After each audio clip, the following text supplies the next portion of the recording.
अब शुरुआत करेंगे की सीमित संसाधनों का सही इस्तेमाल कैसे किया जा सकता है, इसकी मिसाल सुकमा के नक्सल प्रभावित इलाके में संचालित होने वाले बालिका आश्रम की अधीक्षिका ने पेश की है। जिले के तुंगपाल में संचालित होने वाले इस बालिका आश्रम में सीमित संसाधनों के बावजूद बच्चों को युक्त माहौल में शिक्षा दी जा रही है। ये सब कुछ यहाँ की प्रिंसिपल सपना नायक की मेहनत से संभव हो पाया है। बताते चले कि सपना नायक हर साल एक टारगेट निर्धारित कर लेती है, जिस पर वो पूरी मेहनत से काम करती है। सपना नायक अपनी सैलरी का भी कुछ हिस्सा इस काम में लगाती हैं। ऐसा करते हुए सपना नायक ने इस बालिका आश्रम में हर बुनियादी सुविधा को मुहैया कराने में सफलता हासिल की है।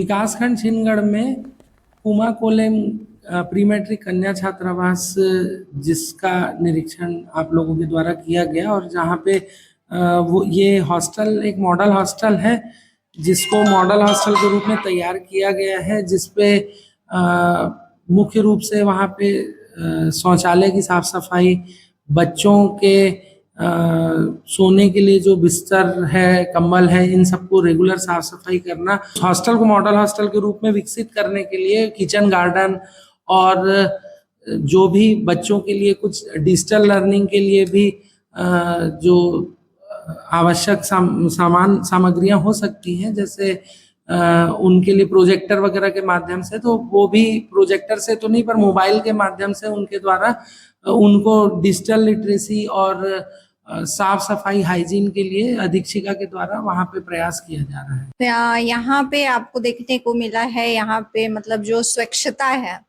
गार्डनिंग है, मतलब हर रूम में, मतलब हम जैसे जीते हैं कि हमारा बेडरूम इस टाइप से होना चाहिए, इस टाइप से, तो वो सारी कोशिशें मतलब बच्चों को देने की कोशिश की गई है। एक तरह से डिफरेंट तो है, अलग तो है, यहाँ देखने से ही समझ में आता है। फंड की कमी होती है, काफी चीजों में होती है, मतलब हो नहीं पाता है, क्योंकि जब हम अपना परिवार चलाते हैं, 5-6 सदस्य का परिवार होता है, तो ही हम उनकी जरूरतें पूरी नहीं कर पाते। यहाँ तो सारा बिल्डिंग देखना है, बच्चे देखने हैं, पर ऐसी कोई मुझे फील नहीं हो रही है दिक्कत। मैं बड़ी हंसी खुशी से अपना काम कर रही हूँ। बस्तर के अलग अलग जिलों में संचालित जनजातीय आश्रम और छात्रावास अपने सुविधाएं और व्यवस्थाओं को लेकर जाने जाते हैं।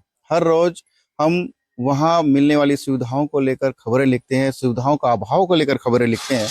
लेकिन नक्सल प्रभावित सुकमा जिले में एक ऐसा आश्रम छात्रावास है, बालिका छात्रावास, जिसे देखकर आप समझ सकते हैं यहाँ सुविधाओं के बीच किस तरह से बच्चे पढ़ाई शिक्षा ग्रहण कर रहे हैं। बच्चों को जो मिलने वाली सुविधाएं यहाँ किस तरह से दी जा रही है, आप देखकर समझ सकते हैं। ये जो आश्रम है तुंगपाल इलाके में संचालित की जा रही है और यहाँ बच्चों को जो सुविधाएं मिल रही है, आप उनको देखकर समझिए कि किस तरह से एक निजी हॉस्टल के तौर पर इसे व्यवस्थित रूप से संचालित किया गया। आप ये पूरे बैठक रूम को देख के समझ जाइए कि बच्चों को सीखने के लिए किस तरह से जो पेंटिंग की गई है, उनके स्लोगन्स लिखे गए हैं। और ये आदिवासी बच्चों के लिए संचालित की जाने वाला ये आश्रम है, बस्तर में संचालित है, वो भी नक्सल प्रभावित सुकमा में संचालित किया जा रहा है। कंप्यूटर टेबल्स आप देख सकते हैं, कंप्यूटर बच्चों के सीखने के कंप्यूटर्स हैं यहाँ पे।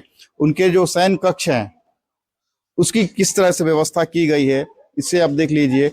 जहाँ बच्चों को बेड की व्यवस्था नहीं हो पा रही है, वैसे ही इसी जिले में ही बच्चों के लिए बेड की व्यवस्था की गई है। और साथ ही बच्चों के पढ़ने के लिए एक स्टडी रूम बनाया गया है, जो व्यवस्थित रूप से इसे अलग रूप देता है। बच्चे पढ़ते हैं, उनके लिए अलग से ड्रेसेस हैं, ट्रैक सूट इनके लिए अलग से बनाए गए हैं, बच्चे पढ़ने के लिए अलग से रूम है, स्टडी रूम्स के नाम से इसे रखा गया है। तो ये अलग अलग तरह की व्यवस्थाएं, सुविधाएं सीमित संसाधनों के बीच दी जा रही है। कई ऐसे आश्रम है जहाँ सुविधाओं के अभाव में बच्चे साला छोड़ देते हैं, आश्रम छोड़ के चले जाते हैं। लेकिन ये जो एक ऐसा आश्रम है, 50 सीटर आश्रम होने के बाद भी यहाँ 100 से ज्यादा बच्चे पढ़ रहे हैं और व्यवस्थित रूप से पढ़ाई कर रहे हैं। तो बच्चों से बात करने की कोशिश करते हैं कि किस तरह की व्यवस्थाएं यहाँ मिलती हैं। जी, क्या नाम है बेटा? जी, मेरा नाम है कुमारी करीना बघेल। मैं 2 साल से यहाँ पढ़ रही हूँ। यहाँ का व्यवस्था बहुत ही अच्छा है। मैं चाहती हूँ सबको ऐसी वाले में मिले हर हॉस्टल में। जी। सुबह कितने बजे उठ जाते हैं? जी, सुबह 5 बजे उठते हैं, क्योंकि 4 बजे उठने का था सर, लेकिन हम लोग उतना दूर से थकान महसूस होता है, इसलिए 5 बजे उठते हैं। खाना कैसा मिलता है आप लोग को? सर खाना बहुत अच्छा मिलता है। पक्का? यस सर, संडे को पनीर और अंडा मिलता है जी, और कभी कभी संडे में चिकन भी बनता है। सुकमा जिले के कई आश्रमों में एक शिकायत रहता है कि सोने के लिए बिस्तर नहीं है, खाना अच्छा नहीं मिलता है, यहाँ कैसा है? जी यहाँ पे बहुत अच्छा मिलता है सर, और सब कुछ यहाँ अच्छा लगता है। मैम हमारे साथ अच्छा रहते हैं, इसलिए मेरे को ये हॉस्टल अच्छा लगता है। अधीक्षिका का व्यवहार अच्छा है, इसलिए बच्चे भी अधीक्षक के साथ लगन के साथ रहते हैं और पढ़ाई करते हैं। और बच्चों के से जुबानी आप समझ सकते हैं कि यहाँ की जो व्यवस्था है किस तरह की दी जा रही है। एक बार मैं आश्रम परिसर को दिखाना चाहूंगा। ये आश्रम परिसर को देख लीजिए, व्यवस्थित रूप से एकदम सुसज्जित सजाया हुआ है। चारों तरफ पेंटिंग्स की गई है ताकि बच्चों का मन पढ़ाई में लग सके। और खास करके जो विज्ञान, मेडिकल, एग्रीकल्चर जो अलग अलग कोर्सेस होते हैं उनके लिए चीजों को पेंटिंग के रूप में उकेरा गया है, दीवारों पर पेंट किए गए हैं। और बच्चों के खास करके जो बेड की कमी होती है, और लेकिन इस हॉस्टल में बच्चों की संख्या अधिक होने के बाद भी बेड की कमी नहीं है। कुछ अव्यवस्थाएं जरूर है, कुछ कमियां जरूर है, लेकिन उसको भी किसी तरह से इन्होंने उसे भी दूर करते हुए यहाँ व्यवस्थित रूप से रहने के लिए बच्चे यहाँ शिक्षा ग्रहण कर रहे हैं। यही सुकमा जिला नक्सल प्रभावित इलाका है, लेकिन ये जो आश्रम है अपने आप में एक अलग पहचान बना लिया है, एक अलग मिसाल यहाँ पेश कर रहा है। एनडीटीवी के लिए सलीम शेख, सुकमा।